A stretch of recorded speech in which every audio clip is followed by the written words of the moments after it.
नंबरदार सीधी बात। नाज़रीन गिरामी अस्सलामु अलैकुम वरहमतुल्लाहि वबरकातुहू। सीधी बात के ताज़ा तरीन प्राइम टाइम में आप लोगों का इस्तकबाल है। नाज़रीन गिरामी मैं अंसार अज़ीज़ नदवी इस वक्त आप लोगों के सामने कुछ अहम तरीन ख़बरें, कुछ वायरल वीडियोस और कुछ तनकीदी तज्ज़िये लेकर के हाजिर हुआ हूँ। नाज़रीन गिरामी मुख्तलिफ़ किस्म की वीडियोस आई हुई हैं। कहीं किसी पर अटैक हुआ है तो कहीं पर किसी फ़िल्म को लेकर के बवाल मचा है।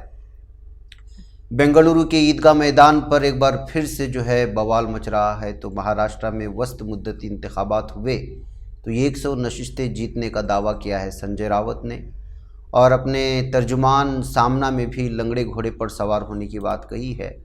पटना हाई कोर्ट ने 6 जुलाई तक बुलडोज़र कार्रवाई पर रोक लगाई है। तो कानपुर तशद्दुद के सिलसिले में हाजी वसी को गिरफ़्तार कर लिया गया है जो एक बिल्डर है। और भी बहुत सारी ख़बरें हैं नाज़रीन गिरामी जिसकी तफसीलात आप लोगों के सामने रखनी है। उससे पहले आप लोगों से दरख्वास्त है कि जिन अहबाब ने हमारे चैनल को सब्सक्राइब नहीं किया कर ले, हमारी इन वीडियोज़ को दूसरों तक पहुँचाने में हमारी मदद करें, लिंक को शेयर करें। इदारे की मजबूती नाज़रीन गिरामी आप लोगों की मजबूती, आप जानते हैं कि आपको करना क्या है। नाज़रीन गिरामी मुश्तरका कुर्बानी का ऐलान भी हो चुका है, नीचे उसकी तफसीलात दी जा रही हैं। जिन अहबाब को शिरकत करना है ज़रूर व्हाट्सअप करके तफसीलात हासिल कर सकते हैं। नाज़रीन गिरामी आइए सबसे पहले मैं आपको इस वक्त जो है कर्नाटक के एक हाई कोर्ट के जज की एक वीडियो सुनाना चाहता हूं जो है अंग्रेज़ी में, लेकिन वो बीजेपी के करप्ट गवर्नमेंट को कर्नाटका में जो है उसको उजागर करने की कोशिश कर रहे हैं। जूम मीटिंग में उन्होंने बहुत सारी बातें बयान करने की कोशिश की कि किस तरह से एक मुख्तलिफ किस्म के तर्जुमान उनके पास आए, उन पर जो है दबाव बनाया और वो जो है उनकी बात मानने को तैयार नहीं हुए। इस वक्त ये वीडियो बहुत ज़्यादा वायरल हो रही है और अपोजिशन लीडर ने इसको शेयर करते हुए बीजेपी को करप्ट गवर्नमेंट कहते हुए कर्नाटका की हुकूमत को आड़े हाथों लेने की कोशिश कर रहे हैं। मैं आवाज़ के साथ यहाँ पर आपके सामने पेश करता हूँ, उसको आप सुनिए। Your ADGP is so powerful and some person spoken to one of our High Court judge came and sat with me and he says, giving an example of transferring of one of the judge to some other district. I will not hesitate to mention the name of a judge also. He came and sat by the side of me and there is a threat to this court. I am going to protect the independence of judiciary at the cost of my judgeship. This should not happen. This should not happen. I will record the same in the order itself. This should not. You people are encouraging such people, state government as well as you are here to protect the institution. You are here to protect the institution, not to do all these things. ಸೊಸೈಟಿಗೆ ಅನುಕೂಲ ಆಗ್ತದ್ರಿ. ನೀವು ತಿನ್ನ ಅನ್ನ institution ಜನರ public ಮನಿ. ನನಗೇನ್ personal interest ಇಲ್ಲ, ಯಾರ ಮೇಲೂ ನನಗೇನ್ ಪರ್ಸನಲ್ ಇಂಟ್ರೆಸ್ಟ್ ಇಲ್ಲ, ನನಗೂ ಏನ್ ಹೆದರಿಕೆ ಇಲ್ಲ. ನಾನು ಒಂದ್ ಇಂಚ್ ಜಾಗನೂ ಮಾಡಿಲ್ಲ ಜಡ್ಜ್ ಆದ್ಮೇಲೆ. ನಮ್ಮಪ್ಪನ ಆಸ್ತಿನ 4 ಎಕರೆ ಮಾರಿದ್ದೀನಿ after I becoming a judge. Why should I hesitate? ಇದು ರೋಗ, ಕ್ಯಾನ್ಸರ್. 4ನೇ ಲೆವೆಲ್ಗೆ ಹೋಗಕ್ಕಿಂತ ಮುಂಚೆ ತಡಿಬೇಕಿದ್ನ. 4th ಲೆವೆಲ್ಗೆ ಹೋದ್ರೆ ಇದು ಮಾಡಕ್ ಆಗಲ್ಲ. I will bell the cat. I will bell the cat even at the cost of my judgeship. Given an undertaking before the court that you are going to produce all these documents. Why you are hiding? If the state government and your ACP is not culprits, then why you are hiding all this? नाज़रीन गिरामी इसी तरह से मध्य प्रदेश में शफीक नामी एक Congress leader पर एक बीजेपी वर्कर ने बुरी तरह से हमला कर दिया है जिसकी वजह से वो ज़ख्मी हुए। बताया जा रहा है कि मकामी सतह के मुख्तलिफ इलेक्शन में इन्होंने कई बार जीत हासिल की थी और सियासी दुश्मनी के चलते बीजेपी वर्कर की जानिब से इन पर अटैक किए जाने की खबरें सामने आ रही। इन पर इस वक्त इनका इलाज चल रहा है। कांग्रेस के एक सीनियर लीडर होने के साथ साथ जो है एमपी में एक काउंसलर के इलेक्शंस में भी कई बार जीत दर्ज कर चुके हैं और हालिया जो इलेक्शंस होते हैं उसके वो उम्मीदवार भी थे। इसी के चलते जो है इन पर वार किए जाने की खबरें आ रही हैं। अपोजिशन ने जो है और बिलखुसूस अक़लियती कमेटी के लोगों ने दावा किया है कि कांग्रेस के कारकुनान पर और बिलखुसूस जिनका ताल्लुक़ अक़लियत से है उन पर जो है बीजेपी कारकुनान लगातार अटैक कर रहे हैं, ये कहते हुए इस वीडियो को शेयर करने की कोशिशें हुई हैं। नाज़रीन गिरामी इसके अलावा एक और वीडियो मैं आप लोगों के सामने इस वक्त पेश करना चाहता हूं जिसमें मुसलमानों के माशी बायकॉट के लिए लगातार आप लोग जानते हैं कि मुख्तलिफ़ पंचायतों में इस तरह के हलफ दिलाए जाते हैं और मुख्तलिफ़ किस्म के जो है परेशान किए जाने और हरासा किए जाने की बातें की जाती हैं और एक ख़ास कम्युनिटी पर अटैक की दावे भी किए जाते हैं। इस सिलसिले में एक मखसूस चैनल का शख्स जो है वो लगातार इस तरह के पंचायत में शामिल होकर के मुख्तलिफ़ किस्म के शपथ दिलाने की कार्रवाई करता है। इस वक्त जो ये वीडियो भी वायरल हो रही है, इसको सुन कर के आप अंदाज़ा लगा सकते हैं कि किस तरह मुसलमानों के माशी बायकाट के लिए हलफ दिलाने और शपथ दिलाने की कोशिशें हो रही हैं। वचन देते हैं, संकल्प करते हैं, हिंदुस्तान को हिंदू राष्ट्र बनाने के लिए,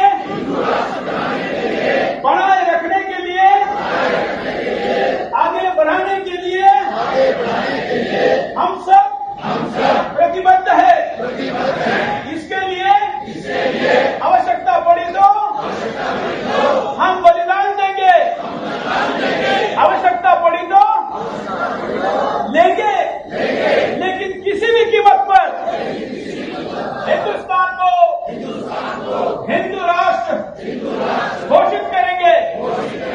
इस संकल्प के लिए हमारी कुल देवता, हमारी ग्राम देवता, हमारे पूर्वज हमको शक्ति दे, सामर्थ्य दे, जय दे, विजय दे, विजय दे, विजय दे, विजय दे।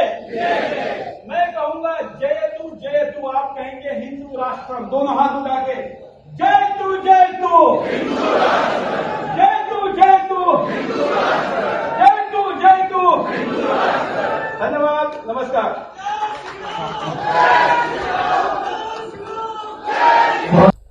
नाज़रीन गिरामी, यूपी में छोटी छोटी बातों को लेकर के किस तरह से जो है इस वक्त गिरफ्तारी हो रही है, इसका अंदाज़ा आप इस वीडियो से लगा सकते हैं। ये एक अखबार का टुकड़ा है, इसको देखने के बाद आप खुद अंदाज़ा लगाएं कि एक शख्स को यूपी पुलिस ने सिर्फ़ और सिर्फ इसलिए जेल में भेज दिया कि जाने अनजाने में उसके हाथ में पेपर था, उसमें नहीं देखा गया कि इसमें देवी देवताएँ हैं और उसने उस पेपर को खाने की अशिया बांधने के लिए इस्तेमाल किया गया, यानी पार्सल करने के लिए इस्तेमाल किया। तो किसी ने इस सिलसिले में जो है हिंदू जागरण मंच के ज़िला प्रेसिडेंट कैलाश गुप्पत ने जो है वो पुलिस स्टेशन जाकर की शिकायत दर्ज कराई। तो इस तरह तालिब जो कि अकेला कमाने वाला है अपने घर वालों के लिए, उसको जो है पुलिस गिरफ़्तार करके ले गई। इस खबर के सामने आने के बाद जो है लगातार इस वक्त निशाना बनाया जा रहा है, कहा जा रहा है कि किस तरह से छोटी छोटी बातों को लेकर के मखसूस कम्युनिटी से ताल्लुक़ रखने वाले लोगों को पुलिस की जानिब से हरासा किए जाने का सिलसिला जारी है। ये कहते हुए जो है इस वक्त इस खबर के टुकड़े को और इस वीडियो को शेयर किया जा रहा है। नाज़रीन गिरामी, एक बार फिर एक फ़िल्म को लेकर के पूरे भारत में हंगामा मचा हुआ है और वह है डॉक्यूमेंट्री फ़िल्म काली। अपने मुतनाज़ पोस्टर की वजह से तनाज़े का शिकार हो चुकी है। इस डॉक्यूमेंट्री के पोस्टर में मां काली के कॉस्ट्यूम में अदाकारा को सिगरेट पीते हुए दिखाया गया है और दूसरे हाथ LGBTQ का झंडा पकड़ा हुआ है, जो गे और इस तरह की सिस्टम्स को ये पूरी दुनिया में आम करने के लिए, बेहयाई को आम करने के लिए ये मशहूर और बदनाम है LGBTQ। इस वजह से इस डॉक्यूमेंट्री की डायरेक्टर लेना मनी मेकलाई की खूब तनकीद हो रही है। लीना के ख़िलाफ़ उत्तर प्रदेश और दिल्ली में FIR भी दर्ज करवाई गई। हालांकि कोई पहला मामला नहीं है जब कोई डायरेक्टर अपनी फ़िल्म की वजह से तनाज़ात का शिकार हुआ। कई ऐसे बॉलीवुड डायरेक्टर्स हैं जिन पर फिल्मों में हिंदू देवी देवताओं की बेहुरमती करने या फिर मजहबी जज्बात मजहूर करने का इल्ज़ामात लग चुके हैं। ऐसी कई फिल्मों के सिलसिले में अगर आप बात करेंगे तो आलिया भट्ट और रणबीर कपूर की फिल्म ब्रह्मास्त्र को लेकर के भी जो है बहुत ज़्यादा तनाज़ा हुआ था। उसके अलावा PK नामी फ़िल्म को लेकर के भी बहुत ज़्यादा हंगामा मचा था और गोलियों की रास लीला रामलीला के नाम से भी एक फ़िल्म आई थी, उसको लेकर के भी काफ़ी तनाज़ा हुआ था। इसके अलावा OMG वो मैं गॉड नामी एक फ़िल्म आई थी, उसको भी लेकर के पूरे भारत में तनाज़ा हुआ। इन तमाम चीज़ों में लोगों ने और बिखुसूस हिंदुत्व ग्रुपों के लोगों ने दावा किया था कि इसमें हिंदू के मजहबी जज्बात को ठेस पहुंचाने की कोशिशें हुई और जिस कदर जो है इन फिल्मों पर तनाज़ा हुआ वो फिल्में उसी तरह की कमाई भी कर रही थी। बहरकैफ नाज़रीन गिरामी, इधर बेंगलुरु में वाक़ई ईदगाह मैदान का तनाज़ा गुज़श्ता कुछ महीनों से अपने उरूज पर है। महसूस किया जा रहा था कि ख़त्म हो गया है, इस वजह से कि इंतज़ामिया ने बल्दिया ने साफ़ और वाज़ेह तौर पर कह दिया था कि ये हमारी ज़मीन नहीं है बल्कि वक्फ बोर्ड की ज़मीन है, लेकिन हिंदू तंजीमें बज़िद हैं कि ईदगाह मैदान को खेल का मैदान करार दिया जाए और हिंदू तंजीमों को तकरीबात मुनाकिद करने की इजाज़त मिले। दूसरी तरफ कर्नाटक वक्फ बोर्ड ने सुप्रीम कोर्ट के अहकामात का हवाला देते हुए अराज़ी पर अपनी मिल्कियत का दावा कर दिया है। हिंदू तंजीम इस बात से नाराज़ हैं कि पहले बृहद बेंगलुरु महानगर पालिका BBMP ने ईदगाह मैदान पर अपना दावा किया था और फिर बाद में अपने दावे से पीछे हट गई। श्री राम सेना और हिंदू संगठन परिषद ईदगाह मैदान में तकारीब मुनाकिद करने की इजाज़त का मुतालबा पहले से करती आ रही है और अब उनका मुतालबा शिद्दत इख्तियार कर चुका है और महसूस ये होता है कि वो जो है इस वक्त इसको ज़बरदस्ती छीनना चाहते हैं। ताकत के बलबूते पर ऐसा कहा जा सकता है इस वजह से कि जब वो सुप्रीम कोर्ट का पूरा फैसला है और बल्दिया ने साफ तौर पर कह दिया है, तो जाहिर सी बात है कि अब उन लोगों को इस दावों से अलग हो जाना चाहिए था। लेकिन जिस तरह की गुंडागर्दी की जा रही है और जिस तरह की इस वक्त अलग अलग बंद करने का ऐलान किया जा रहा है, इससे साफ और वाज़ेह तौर पर ये मालूम पड़ रहा है कि वो ईदगाह मैदान को जो है एक मौजू बना कर के इस वक्त कर्नाटक में हालात ख़राब करने की कोशिश कर रहे हैं। काबिल ज़िक्र बात यह है कि श्री राम सेना, हिंदू संगठन परिषद के साथ साथ तकरीबन 25 हिंदू तंजीमें और मकामी ग्रुप्स कानूनी लड़ाई लड़ने और ईदगाह मैदान पर वक्फ बोर्ड के दावे को चैलेंज करने के लिए मुत्तहिद हो गए। उन्होंने एक बड़ी रैली निकालने और 12 जुलाई को बेंगलुरु बंद की अपील की है। मीडिया रिपोर्ट्स के मुताबिक हिंदू तंजीमों ने इस सिलसिले में जंगम्मा मठ में मीटिंग की और मीटिंग में ये बात रखी गई कि हिंदू कारकुनों का मुतालबा है कि ईदगाह मैदान को सभी के लिए प्लेग्राउंड, खेल का मैदान बना दिया जाए। हिंदू तंजीमों की सरकर्दा लीडर ने मीटिंग में ईदगाह मैदान को लेकर तहरीक तेज़ करने का आज़म भी किया। हिंदू तंजीमों और मकामी ग्रुप्स ने चामराजपेट इलाके में घर घर पहुंचकर मुहिम भी चलाना शुरू कर दिया है। तो नाज़रीन किराम, में आप अंदाज़ा लगा सकते हैं कि किस तरह इस वक्त कर्नाटक में हालात को ख़राब करने के लिए हिंदू तंजीमें मुत्तहिद होकर के पूरी तरह से ईदगाह मैदान को बहाना बना करके हालात ख़राब करना चाह रहे हैं। नाज़रीन, इधर महाराष्ट्र हुकूमत को लेकर शिवसेना लीडर संजय रावत ने एक बड़ा बयान दिया है। उन्होंने कहा कि शिवसेना को मुकम्मल भरोसा है कि अगर वस्त मुद्दती इंतखाब होगा तो हम 100 नशिस्तें जीतेंगे। उन्होंने मजीद कहा कि 200 नशिस्तें जीतने की बात ये एकनाथ शिंदे ख़ीमा नहीं बल्कि दिल्ली BJP वाले कर रहे हैं। हम वस्त मुद्दती इंतखाब के लिए तैयार हैं। क्या वो तैयार है? अगर अभी इंतखाब होता है तो हम 100 से ज़्यादा नशिस्तें जीतेंगे, इस बात का उन्होंने दावा किया। इस दरमियान हकीकी शिवसेना को लेकर जारी सियासी जंग के ताल्लुक से संजय रावत ने कहा कि असली शिवसेना हम ही हैं। शिवसेना बाला ठाकरे की है, किसी और की नहीं हो सकती। आप उसे पैसे के जरिए हाईजैक नहीं कर सकते।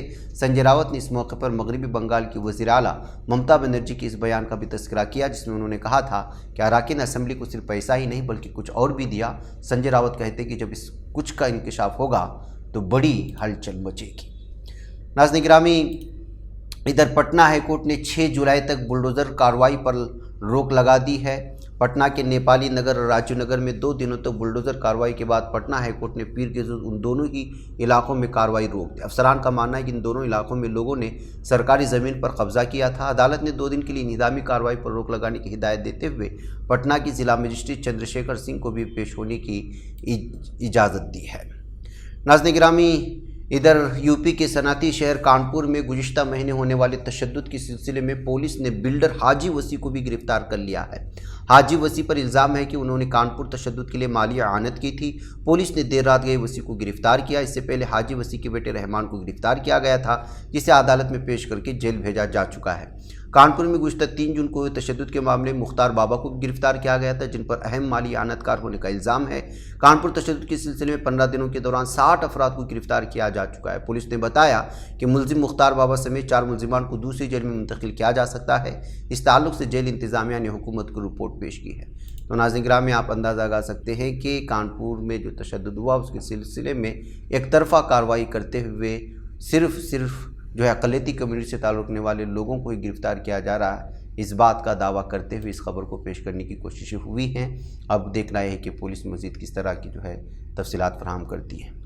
नाज़रीन गिरामी, बुर्क़ापोश ख़वातीन जो है जब गाड़ियों में बैठती हैं या किसी ऐसी जगह पर पहुंचते हैं तो उनको बहुत एहतियात बरतना पड़ता है, क्योंकि अक्सर ऐसा होता है कि जो है बुर्क़ा कुछ ऐसी चीज़ों में फंस जाता है जो बड़ा जानलेवा साबित होता है। जी हाँ, एक कोलार ज़िले के KGF नगर के रॉबर्टसन पेटे के करीब तहसीलदार जो दफ्तर है वहाँ पर ये मामला पेश आया और जाँ बहक होने वाली खातून की शनाख्त कौसर, जिसकी उम्र 37 बताई गई, इसी हैसियत से हुई है।